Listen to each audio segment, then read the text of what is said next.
You realize. Can you find the gold star? So this is the Senate Education Committee on the afternoon of February 6th. Yes. 6th. We just completed a joint hearing with the Senate Finance Committee, and we just had a little time for committee discussion before we start something else at 3. So I guess the only thing to say is reactions. I'll just say, it would be interesting to note the questions which were developed from the Finance Committee, the Senate Finance Committee. It indicates some of the concepts that they're evaluating. That's worthy. Because we wouldn't possibly know that for another month or more until it just gets really flushed out. So when we're talking about finance and the system, I spoke to many constituents that, as you saw in that letter, I showed you that people are getting tired of the property taxes going up and up. And why haven't we ever looked at, adding a couple more cents to sales tax, adding a couple more cents to fuel and energy tax?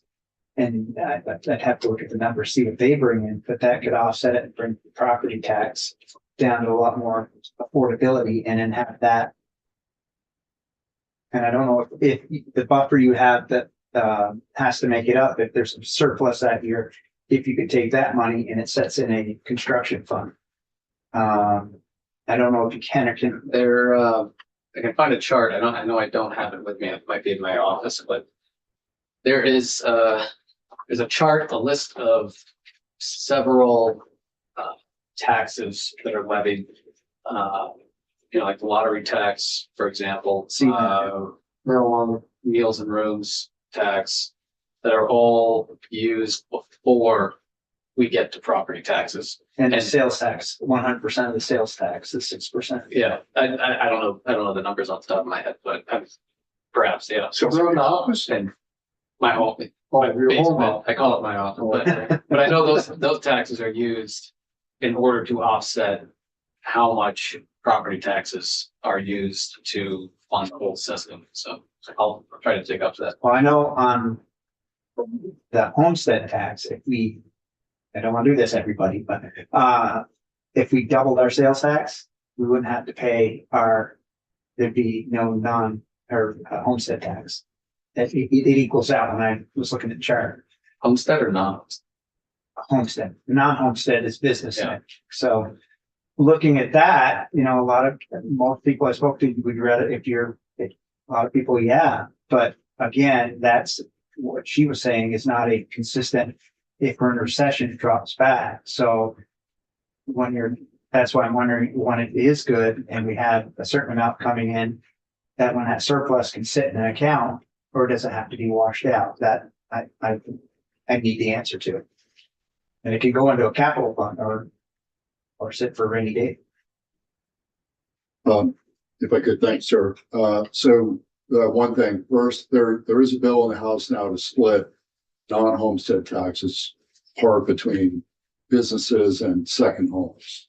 That for what, who knows if we'll ever see it. That's one initiative that's percolating around. The other is, my reaction to your comment about adding a couple cents here and a couple cents here with this tax or that tax. I think personally, we need to reprioritize the taxes we already charge, the revenue that we already collect, to see if there's lower priority items, lower priority than the education of our kids, that we can reallocate some of the lower priority programs to lift the education fund if we in fact we need to lift it at all. But I think part of the initiative of all of what we're doing, all these committees, both the House and the Senate, is to flatten out the rising cost of education, with certain efficiencies, so that we're not going towards increasing any tax anywhere. Well, I was getting rid of the homestead tax, taking care of it through the other taxes. So you still got to find that money somewhere. So if you say, hey, we're not going to charge a property tax, we're going to have to find that. Right, we should. 600 million or I forget how much it was. It was a substantial number that we'd have to raise. Some of it after cutting what we can cut would still have to be raised. But I know our taxpayers would probably be, because then we have out-of-staters helping us, anybody, like, a lot of people, like on the New Hampshire side, well, more might go to New Hampshire. I know I live on the New York side, and when people go over to New York, they don't worry about, when they go to the Walmart, they don't worry about that 10%. No, you have a few that do, but, it would alleviate the property tax and put the tax on all of us, and plus people that are, as of now, like our sales tax, that people that are visiting, they're helping our system.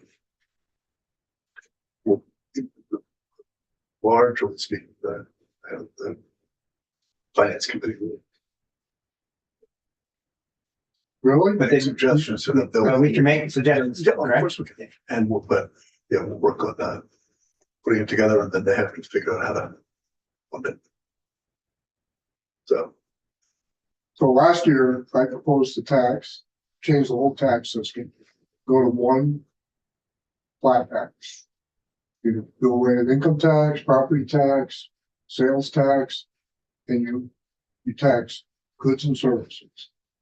And I presented the plan to the Ways and Means Committee, and the only response I got out of that committee was, gee, if you do that, you take away local control of schools. So, and you're not gonna lose any money because everybody that comes into the state that buys services or goods will be contributing to the education fund. And, I'm a little disappointed that we didn't look outside the box for a different way to fund it. The other thing is you do away with some of your requirement to prepare income tax, because you won't have them. so, Kind of like all of Steve Forbes yeah, in his flat tax. But they don't want to hear it. Still, you know, too many muscle movements.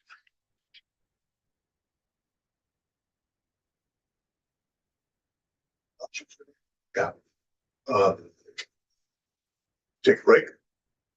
Absolutely. So we're back at 3. We're gonna, but before we do, actually, well, we just say that remember that we have, the secretary coming in tomorrow, to give us the governance proposal. And then Senator Weeks and I stayed with Will and, Beth, yesterday afternoon. And so what we're gonna try to do mostly next week is really focus in on optimal size for districts. Because we're gonna have superintendents that I think we talked about this yesterday as a committee, right? Did we all? Maybe I forget. But Superintendents Association is saying the optimal size for districts and class sizes is different than what the secretary has proposed. So we'll hear the proposal tomorrow, have the superintendents, and then we'll have the secretary back in sometime. So we'll really, hopefully they'll make a lot of really, now we can finally really start to get into the substance here. And we'll spend next week, assuming this makes sense to people, in large measure focused on what's the right size for district, what's the right size for schools, and what's the right size for classes. On that note, I had a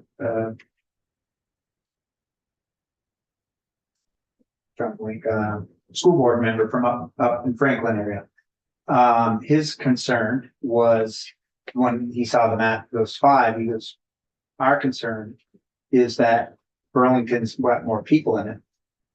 And they will be dictating, Yeah. and we have 2 totally different mindsets of, of how we should do things. Tom Chittenden said that. He said, why don't we split Chittenden into 2 different districts? So it's, but I just wanted to bring that That's mindset, and I'm sure that's also below Burlington, say from Ferrisburg down to Rutland, that it's gonna be the same concern. Yeah, I think that's something we'll have to really think about, because that district is outsized compared to the others. So, well, let's listen to the rationale, Mhm. And then do some, then we'll take in everybody's rationale, and we can make our own decisions.